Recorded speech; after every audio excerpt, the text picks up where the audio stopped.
Hey guys, a new death cult just dropped, and I absolutely must insist that you not join it. I know you're saying me join a death cult? I would never. But look, I know my audience, and I can tell immediately when someone has come up with a death cult specifically designed to appeal to you.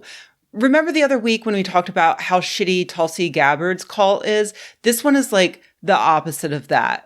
It's still terrible, though. First of all, they're super into animal rights. They champion veganism, which is cool, but is also pretty standard for cults for some reason. Except for the cults that go the opposite direction, like Jordan Peterson's, where they eat nothing but red meat. But, if you have to pick an extreme, I'd say go vegan. It's better for the planet. It's better for your heart. If you're starting a cult and you're doing food rules, veganism is the way to go. But second of all, they're trans. See, I know, even my cis viewers are sitting there thinking, trans cult? Sounds kind of cool, to be honest. No, it's a death cult. Death cults are wrong. Stop it. Now, to be clear, as far as I know, being trans or non-binary does not seem to be a requirement for entry into this cult, but several of the now unfortunately prominent members of the cult are trans or non-binary. So, finally, the reason why you may be persuaded to like this death cult is because it is an offshoot of rationalism, which, at the start, a pretty reasonable philosophy, all things considered. Rational thought is the best way to obtain knowledge about our universe. Kind of tough to argue with that, right? Even after the rationalists forked from the empiricists, rationalism is still today considered somewhat analogous to humanism, agnosticism, secularism, the stuff we tend to like here. So, vegan, trans, rationalist, sign me up, right? No, it's a death cult. Bad. Anyway, today we're going to talk about the Zizians. Let's start with the reason why the Zizian cult is in the news right now. Last month, here in the Bay Area, a 22-year-old data scientist was arrested in connection with the murder of an 82-year-old man who owned some land in Vallejo where the suspect was living. A few days after that killing, a 21-year-old computer science student was arrested for the killing of a border agent all the way on the other side of the country in Vermont. These two alleged murderers had together applied for a marriage license, and both of them were associated with this death cult known these days as the Zizians. Oh, also, I did debate bringing this up as a possible fourth reason you might be sympathetic to this cult. It's because their victims so far have been themselves cops and landlords, but that's kind of dark. I'm only mentioning it because I'm sure it's going to show up in the comments. I'm now going to get angry comments for joking about tragic deaths. Please don't join death cults. These men did not deserve to die. Their deaths are a horrific tragedy. Do not join death cults. Do not kill people. Thank you. So, how did we get from the idea of rationalism as an elevation of careful thought and reason to advance our understanding to a cult that kills people with ninja swords?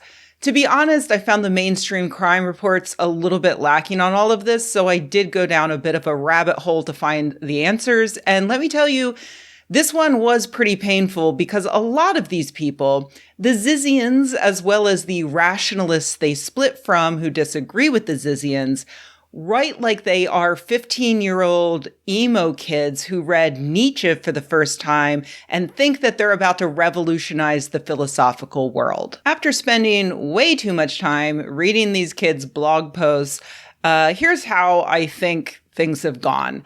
The closest thing to an actual philosophy they get is what rationalism became during the Enlightenment, which, as I mentioned, is when it forked with empiricism. Those two philosophies overlap a bit, but the empiricists, like John Locke, insisted that you could rationally understand the world by observing it, testing it with your senses. And yeah, I'm going to be simplifying all of this, but philosophers, feel free to go nuts in the comments. Many rationalists, however, doubted our flawed senses and thought that we have the tools to understand the universe all within our own brains, an innate knowledge that we just need to learn how to access. The rationalists I'm talking about today definitely seem to hold on to at least part of that mode of thought, though it's important to note that they are not philosophers doing philosophy as some learned commitment to furthering understanding, but instead they're just a loose-knit collection of mostly internet-based people who think they're smarter than everyone else and are obsessed with science and reason and philosophy. They are spread across a variety of websites and social media networks. One of the best-known areas of congregation was Scott Alexander Siskin's Slate Star Codex and Less Wrong, where Siskin also wrote. This group has a lot of overlap as well with advocates for effective altruism, another seemingly reasonable philosophy that has led to horrible things, which I detailed in this video back in 2022. In addition to the online crowd, there is also an offline collection of rationalists here in the Bay Area. The rationalists who came for their tech jobs found one another and formed communes where they could hang out and discuss their super deep, revolutionary theories of the mind. Over time, their most notable shared belief became being scared of a future all-powerful artificial intelligence that would torture them to death for knowing that it would eventually exist, but not working towards its inevitable creation, with that future torture being used now in the past to convince all us puny humans to work towards creating that AI. Now, that might seem like a silly concern to you or me. You know, we have other things to worry about right now. Right now, when AI is more of a stupid waste of Earth's resources that makes pictures of humans with 3 fingers on each hand. But this idea about future actions influencing past behavior is central to many rationalists' understanding of the world. They've even given it an official name, timeless decision theory. And yes, they are using theory in the same way that creationists understand the word theory to mean idea I just thought of, possibly while high. The idea is that sometimes you might want to make a decision that is costly at the present, like wasting your time on a large language model owned by Elon Musk, but beneficial or otherwise logical in the long run because all-powerful grok won't torture you to death in the distant future. Because our choices extend infinitely to the past and to the future, they are obviously of the utmost importance. And so a similar application of timeless decision theory might be that if you care about the welfare of animals and think that going vegan is a net benefit for the universe, just to pick a topic at random, you could say that you're going to kill any person that refuses to go vegan. That would influence people in the past and the future to go vegan in order to not be killed by you, and therefore that would be a good thing. Also, I did not actually pick that topic at random. That is the stated philosophy of Ziz, the person who has successfully forked a cult out of rationalism. Here's the point in the video where I run into a minor little problem that I'd like to clarify before I go further. Ziz is a real person, and they have a normal legal first and last name that is known, but that name appears to be their dead name, i.e. the name given to them at birth, which is no longer applicable. Some fellow rationalists refer to Ziz as she, her, though I've also seen acquaintances and other outlets use they, them to refer to Ziz. On the one hand, when it comes to criminals committing crimes, it's helpful to know their legal name. But after thinking about it a bit, I decided, that's helpful for the police, but it's not necessarily helpful for a YouTuber. So I'm just going to call Ziz, and I'm going to use they, them pronouns in order to be consistent throughout this video. I do, as always, have links to all of the news reports in the transcript if you want to dig around and find out all of that information. So, in addition to expanding the use of timeless decision theory to encompass the possibility of murder, Ziz also expanded the rationalist idea of the brain containing multitudes by deciding that with practice, people can actually separate the two hemispheres of their brains and only sleep with one at a time, enabling them a full 24 hours each day to come up with new crackpot theories.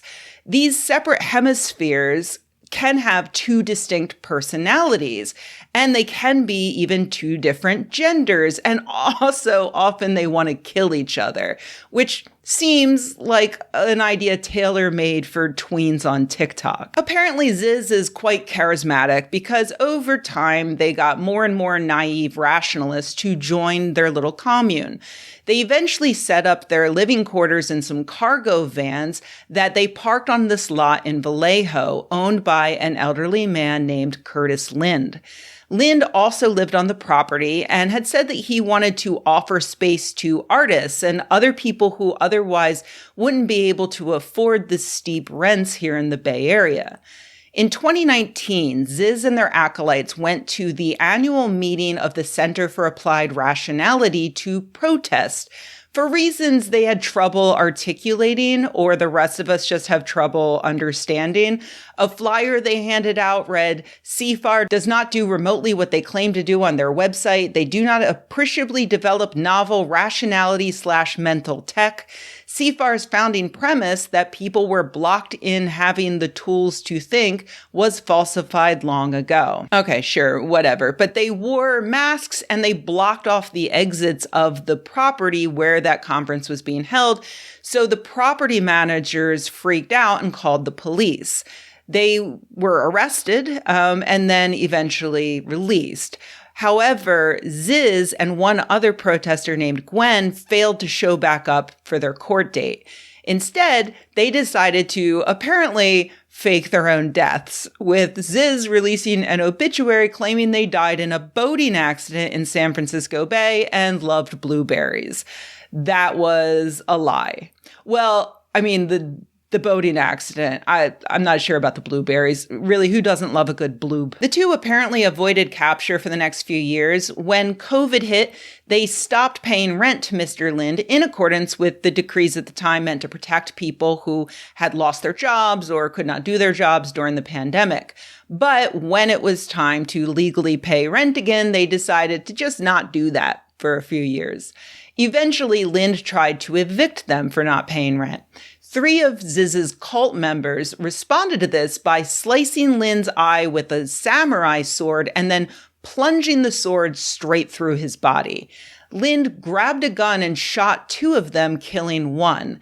Lind somehow survived, and the surviving cult members were charged with attempted murder on Lind and murder for the death of their friend, the other cult member. The following January 2023, Ziz was in Pennsylvania with a friend named Jamie Zyko, around the time that Zyko's parents were found shot to death in their home in that state. In a lengthy Medium post written at that time, a fellow rationalist points out blog posts in which Zyko discusses Ziz threatening to kill her and insisting that she kill a third friend named Alice, though Zyko accepts that maybe she misheard and Ziz just wanted her to kill Alice, quote, in Minecraft. Also, another friend reports that Zyko had justified reasons to hate her parents, like concrete examples of abuse, as when they made her dye her hair blonde. Did you think I was kidding when I said that this was all like reading the diary of emo 15-year-olds? Yeah, no, it's just like that. My mom forced me to get a painful and boring perm every 6 months until I was old enough to put up a fight. I can't believe I didn't think to just murder my parents and throw myself into the foster system. Anyway, that investigation is still ongoing. A real puzzle for the PA cops. Finally, that brings us to this year when one of Ziz's cult members seems to have finished the job of killing poor Curtis Lind, and another 2 got into a shootout with Border Patrol in Vermont, resulting in one of them dying, along with a border agent named David Malond. Local authorities had been following the pair of cultists since they checked into a hotel in Vermont a week prior, dressed in tactical gear and walking around with a holstered gun. I'm actually shocked that someone called the cops on a white person carrying a gun in Vermont, but I guess the hotel workers accurately clocked those vibes. Or they clocked one of them as trans and realized most of their local militia members were cis men. Whatever.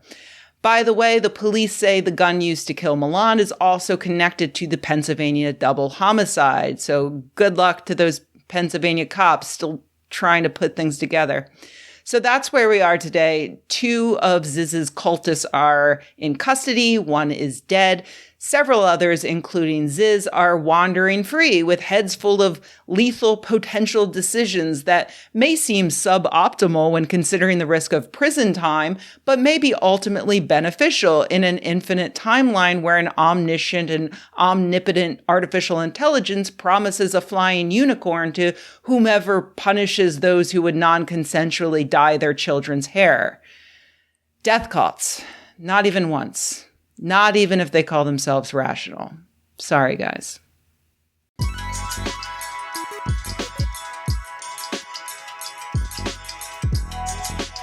Hey everybody, thanks for watching. If you enjoyed this video, please give it a like. If you loved the video, please subscribe. And if you think the world could use more videos like this and you happen to have a few bucks laying around, head to patreon.com/Rebecca and join an awesome community of nerds like the people whose names you see on the screen right now. Thanks.